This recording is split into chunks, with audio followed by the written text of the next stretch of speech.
হয় আলী রাদিয়াল্লাহু তাআলা আনহু জিজ্ঞাসা করছে, ফাতেমা এক টোকায় দরজা খুলিস তো খুলিস কি করে? আব্বা শিখায়া দিছে। কি শিখায়া দিছে আব্বা?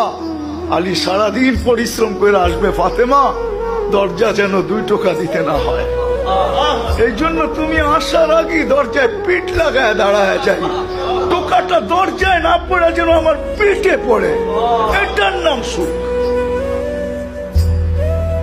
পা দিয়া দেখা দিছে টেবিলে খাওয়া রাখা আছে, খায় ঘুমায় পড়ো, এটার নাম সুখ না। পা দিয়া দেখা দিছে, হাত দিও না, টেবিলে রাখা আছে, খায় ঘুমায় পড়ো। বেশি ডাকাডাকি করবে না।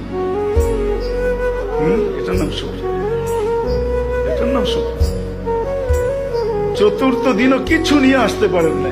এটা এক ঘরের না, প্রত্যেক ঘরের চিত্রই এরকম ছিল। মাসের পর মাস চুলা জ্বলে নাই।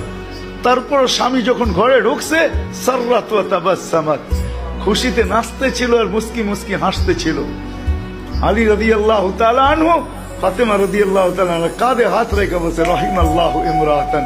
ফাতেমা 4 দিনের ক্ষুধার তো চুলা জ্বলে নাই, ঘরে খেজুরের বিচিও নাই, পানি ব্যতীত কিচ্ছু নাই। হাসান হোসাইনের জিব্বা খিদা নিবারণ করায় নিয়ে আসছি আল্লাহ রসুলের জিব্বা চোষায়া। আমি ঘরে ঢুকতেছি, তুই এখনো হাসতে পারিস আর নাচতে পারিস? বলতে নাচবো না কেন, হাসবো না কেন? তুমি তো আমার বাদশা।